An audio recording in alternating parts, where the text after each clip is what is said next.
So I have the opportunity now to talk with Dr. Sean McDowell. A lot of you will probably know him, a Bible professor, a scholar, a theologian, and an author. And I wanted to talk with you, Sean, specifically about people falling away from faith. We've seen a few Mm, examples recently with former Desiring God writer Paul Maxwell has come out and said he's no longer a Christian. We've seen others like John Piper's son, one of them, Abraham, has made news kind of recently for his TikTok where he talks about his deconstruction mm. of his own faith. I wanted to ask first, for people who might not be familiar with that language of falling away, from a theological standpoint, what would you say that means when someone is falling away from their faith? Well, this is actually a really tough question because depending upon your theological system, people will process that answer differently. So if you tend to be more of a Calvinist and believe in eternal security, you can't really fall away from your faith. These would necessarily represent people who were in the church, in a Christian family, maybe said they believed, but were never saved in the first place. If you don't hold that view and you take some of the passages in the scripture that are warnings about staying firm in the faith and not falling away, meaning that somebody could be in the fold and be saved and then no longer be saved, those falling away not in every circumstances would necessarily be a real Christian leaving, but they could be a combination of people who were just going through the motions and or real believers walking away from your faith. So I can't really answer that question Yeah. without a theological system. But the bottom line is all of us are concerned, Christians, regardless of theological stripe, about people who were a part of the church, people who are seemingly in the fold and who leave, and figuring out why, if there's something we can do to better love these people and to be more effective in the church at discipleship in terms of what scripture teaches. Yeah, and I know that a lot of these questions I'll ask you are going to be so they have such theological ramifications that depending on, like you Mm, said, what you believe will kind of interpret what your answer to that would be. But I think a lot of times when we see prominent figures, we lay people, regular, everyday Christians, when we look at a prominent face kind of falling away from faith, it kind of shakes us sometimes and can it can make us does. question our own belief systems, make us question our own salvation, even in some instances. So Sure. how can believers maybe ground themselves in knowing that they have salvific security? Like I said, I know that Yeah. that's such a complex topic, but if you can kind of maybe explain that a little bit. Well, first off, realize it's normal to be emotionally rocked when somebody we look up to, either you find out has an affair, was just morally unfaithful, or walks away from the faith. I mean, it's just human nature. So if we just realize that and allow ourselves to grieve and work through the process, there's a sense where things are going to be okay on the other side. But there's also some work we have to do before we get to that point. I ask myself, why do I believe? I mean, for me personally, my father, who's been an apologist for 50 plus years, like if he apostatized from the faith, that would rock me. There's no Yeah. question about it. I'd be lying if I didn't say that would have just deeply affected my faith. So I ask myself, I go, why do I believe? Is it just my family? Is it because I have a job? Is it because of relationships? And I look at that and I go, I've got to be committed to believing because I think this is really true. Hmm. So I ask myself, who do I think God is? Why Yeah. do I think the Bible's true? Who do I think Jesus claimed to be? And as best I can, answer those questions. So my faith is not rooted in my emotions when things around me change. It's rooted in what is true. And it's not enough to just know it's true. I've got to apply that to my life and live it out. So it's one thing to know that God is a loving Heavenly Father. It's another thing to experience God's grace personally. Hmm. So I want to logically know it's true. And so my faith is grounded in truth, not in a human person. Because if we Yeah. know anything about people, they're all going to let us down in some fashion or another. Yeah. So we got to know it's true, but we also have to live it out in our faith, which makes that truth become real. So we still get affected when people leave the faith because we're human and we grieve it. But I think we're less tempted to jettison our faith because we have a good biblical theology, namely the sinfulness of human nature and our capacity for deception. So we just have the ability to process that. Why do you think there's been such a pull, I guess, recently for people to deconstruct their faith has kind of become the language that we use? And I mean, I think some of it is probably due to social media. So it's not that it wasn't happening before. It's just that we've now created a platform where people can talk about it and discuss it and share all the nuances of their faith journey. But why do you think there are so many people who are going through the motions of asking these questions and then they don't come out with a stronger faith? Instead, it seems like a lot of these prominent figures come out with no faith at all. There has always been people apostatizing from the faith throughout the history of the church since the beginning, in one sense, with Judas, you could say, although I realize that's a different circumstance.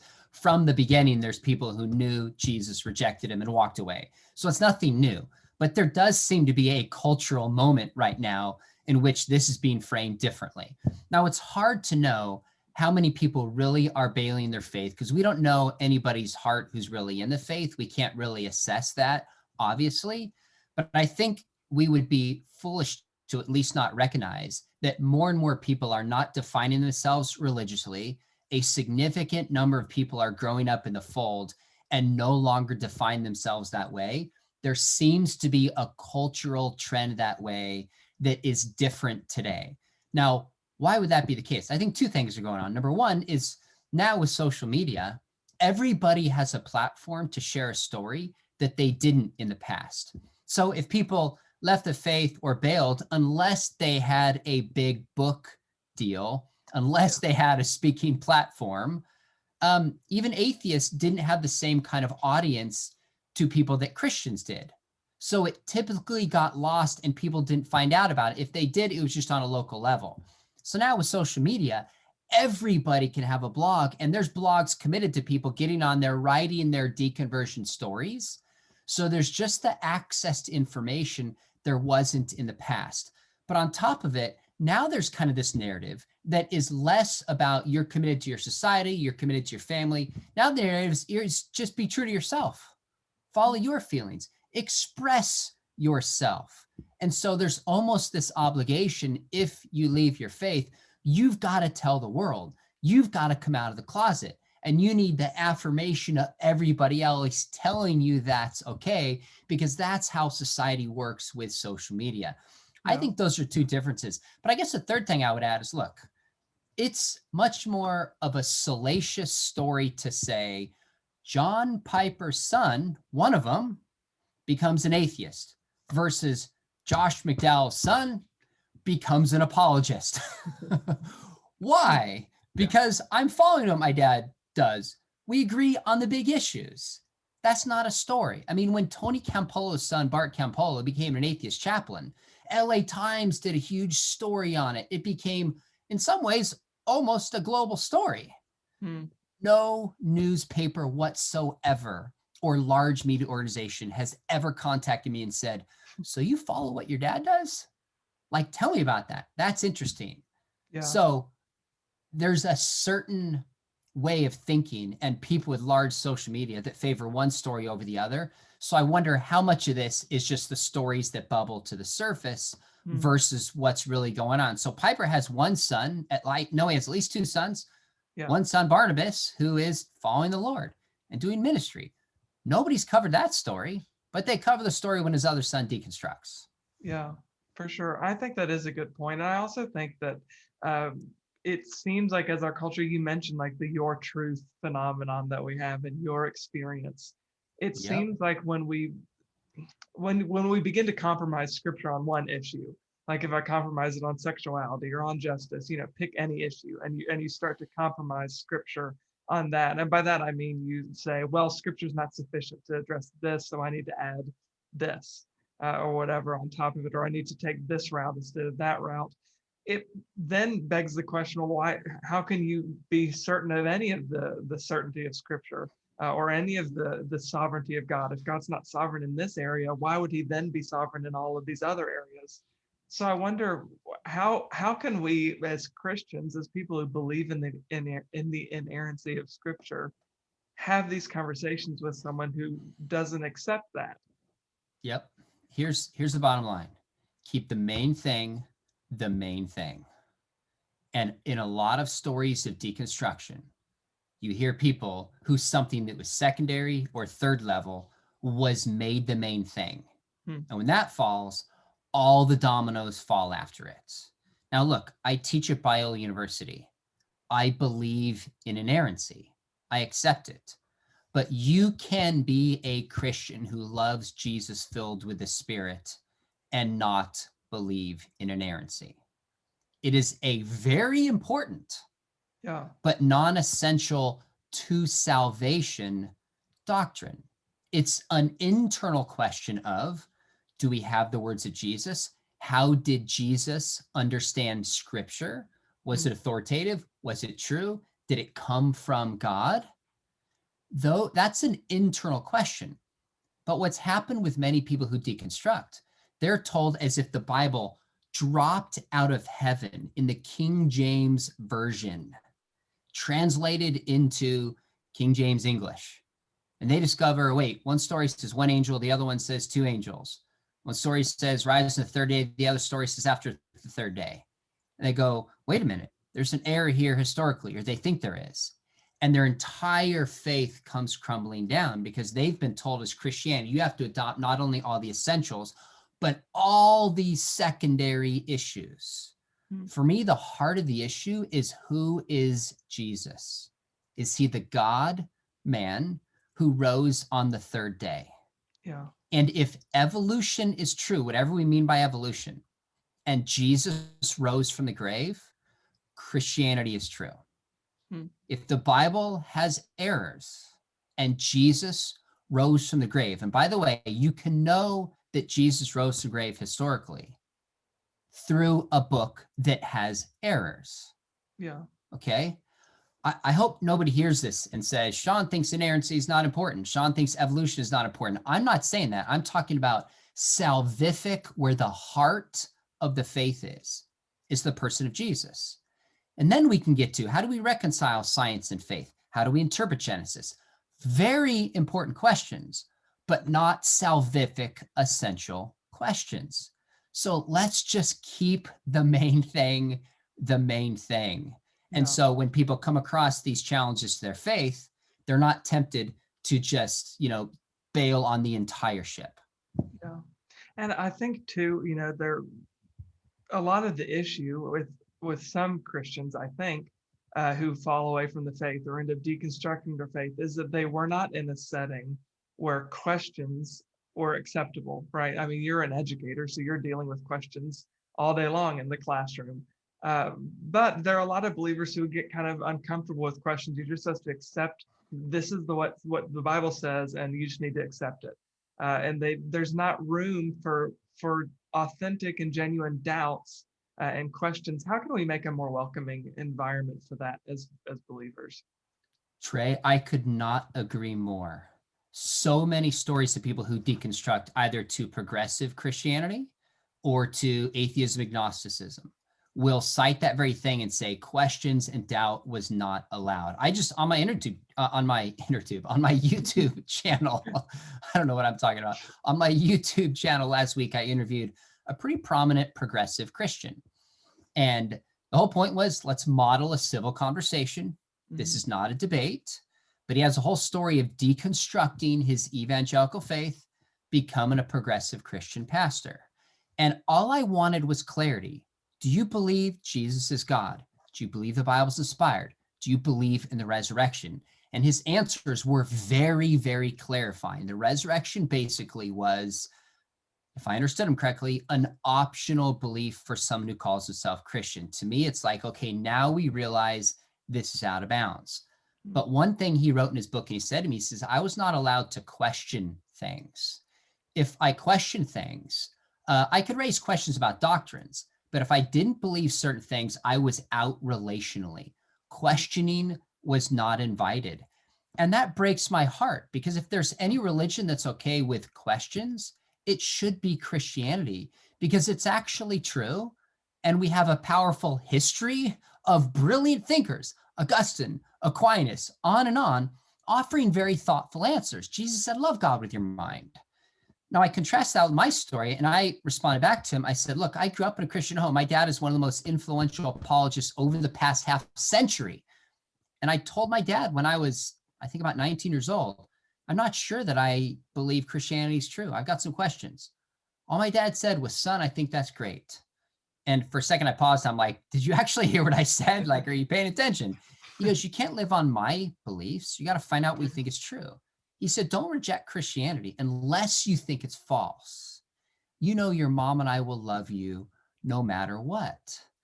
We don't do a good job of communicating that in the church. We communicate, you don't believe A, B, and C. We're going to freak out, or we're just going to say, read your Bible, don't doubt, not take your questions seriously, or people don't feel relationally safe. That has devastating consequences. And you hear that like a drumbeat from atheists, agnostics, and progressive Christians when they look back on their faith. Yeah. And I think it's interesting that a lot of times when people go through the deconstruction process, when they get to the other end, they either end up usually in what I've seen being one of three things, like you said, either an atheist, an agnostic, or some sort of, progressive version of Christianity. And it becomes very politically motivated. And I wonder if that may be because evangelicalism has been so tied to political conservatism. And I wonder if that's created a problem in your mind. I would say yes. So what I hear from a lot of millennials and Gen Zers is that they feel like people often communicate the message that if you do not embrace a certain political party, you're not a real Christian. And there's a conflation of the Republican Party with being a follower of Jesus, which means you hold a certain view of guns, you hold a certain view on immigration, you hold a certain view on the size of government, fill in the blanks. So I understand that pushback. Where I'm torn is I say, yeah, Jesus is not a Republican, he's not a Democrat. Those are modern labels that we use that don't fit into a box. But that doesn't mean as Christians, we're not supposed to engage politics with our faith, because our faith affects everything. Yeah. When Jesus said, give to Caesar that which is Caesar and God that which is God, the image of Caesar was on the coin.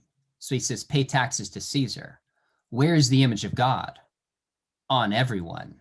So all is God's. So somehow we have to be careful not to communicate that you have to adopt a certain political party to, in fact, be a Christian and follower of Jesus. I think that's not biblical. But on the flip side, the Christian faith does apply the nature of marriage, the value of the unborn. So we have to apply our faith to politics, but we have to be wise and discerning in how we do so. Yeah, absolutely. And you mentioned too about your own experience and the way your father, your parents treated you when you mentioned some of your own doubts. But for people who are already to the other side, like they've already walked through the deconstruction process and they've come to their conclusion, how can Christians who are still in the faith, or still believing what Scripture says and still believe Jesus is who he says he is, how do we engage lovingly with those who have fallen away? Not necessarily to win them back or something, but just to have a relationship with them and maybe expose them to who we know Jesus to be. Trey, that is such a good question. I just yesterday interviewed for our podcast Separate with a adjunct Biola professor named John Marriott, who's just written a book called The Anatomy of Deconversion. And the last chapter is on reconversions. Now, I don't know how many deconvert and reconvert back, but there were specific stories of people who go through the entire deconstruction process and then come back. And what do you find? Number one, it takes a while. So if you're with somebody who's deconstructed, don't think that if you just magically say one thing, they're going to come back. If they're going to come back, it's likely going to be a long process. Second thing you often see is there often has to be relational healing, because so many people who've left the church have emotional and relational wounds about how they were treated, or at least how they perceive that they were treated. So when I'm talking to somebody who's deconverted, I'm going to spend a lot of time listening to their story, showing compassion, showing love, showing grace, not being quick to be like, you got to change and fix this, because if they've been in the church, they probably know most of the answers we're going to give them, and just show them that I care about them. And if there's hurt there, just own it and say, hi, I am really sorry that happened to you. Yeah. The third thing you point out is that when people come back, they often come back to a different faith, meaning not a different faith. They'll come back to the Christian faith, but a different denomination or experience of that Christian faith. So a lot of people who leave in particular will leave more fundamentalist, legalistic versions of Christianity. When they come back, it tends to be more grace-filled and holistic and relational. So just keep in mind, you got to show a lot of love with people, got to pray for them, ask a lot of questions, be in relationship, help them heal, and just be a person in their life that doesn't reject them, how they've often felt rejected by conservative Christians, and maybe slowly chipping away, you can help them see who Jesus really is, and that the failure of that church are Christians not living the way Jesus wanted them to live, rather than undermining the truth of what Jesus really taught. Yeah, for sure. And I think a lot of these questions and a lot of the answers that you've given have been helpful, but they might be abstract to somebody who is a believer, who's committed to staying a believer and is committed to Jesus, but they're wrestling through their own doubts, and they're not really sure what to do because they are in one of those churches, or they are in one of those communities where their questions are kind of frowned upon. What advice would you give somebody who's just is wrestling through their own questions and they can't seem to find answers? Two things. Number one, get a Lisa Childers book, Another Gospel, because she went almost through a deconstruction process in a conservative church, tells her story, and contrasts progressive Christianity with historic Christianity. Now, it's not about atheism, but it's a really helpful book to see somebody working through that process and bringing clarity to who is Jesus, why do we believe in the Bible, and some of the issues at stake. So that if I could recommend a book, I'd recommend that. Second, tell somebody.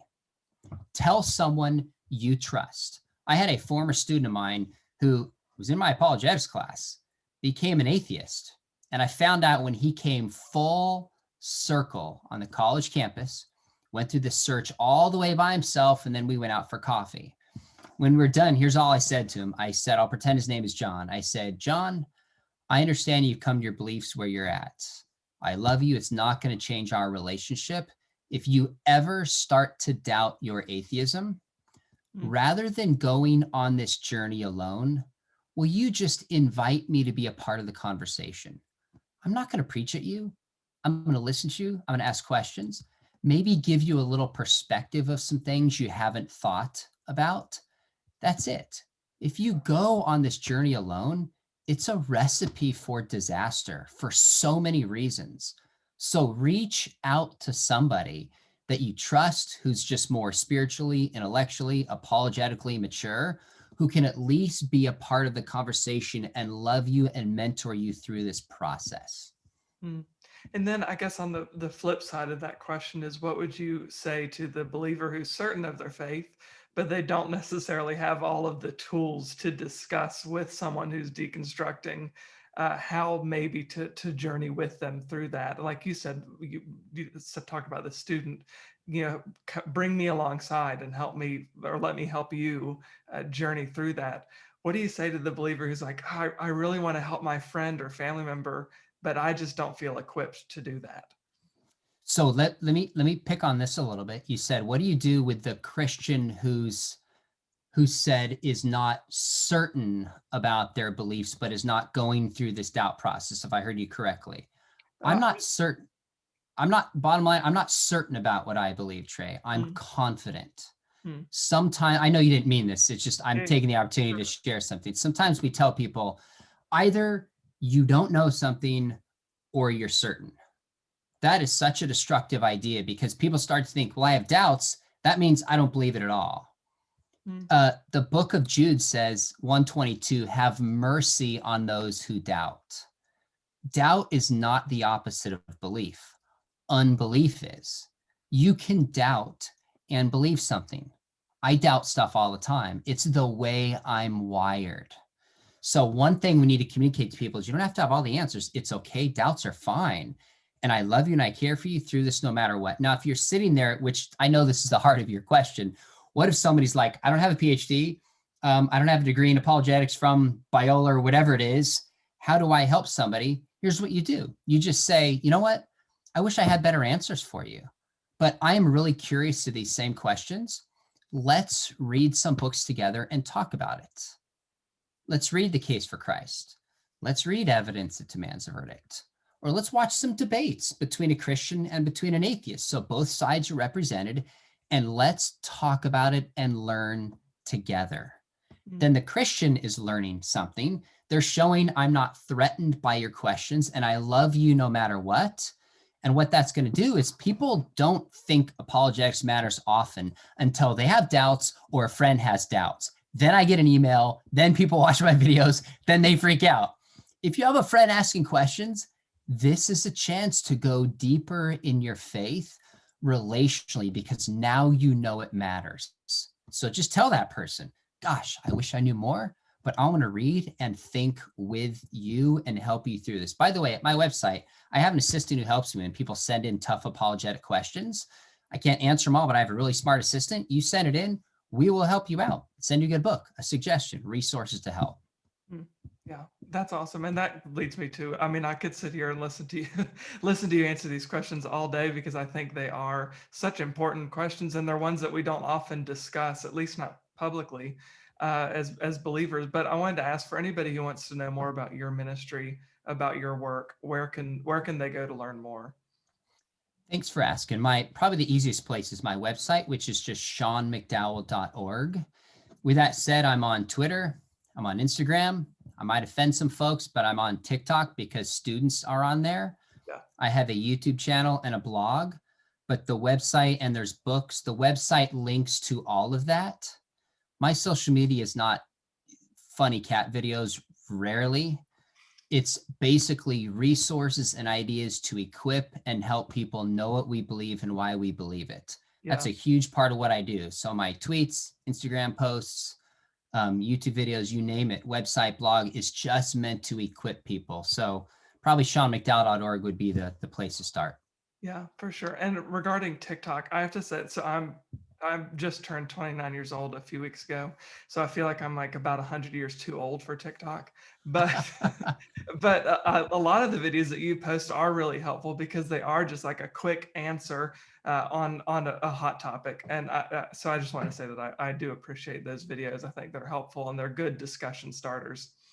Well, I appreciate that. When my son was 16, he just turned 17. He goes, Dad, if you want to reach my generation, you got to get on TikTok. I Yeah. was like, I get the concerns with this app, but that's where kids are spending their time.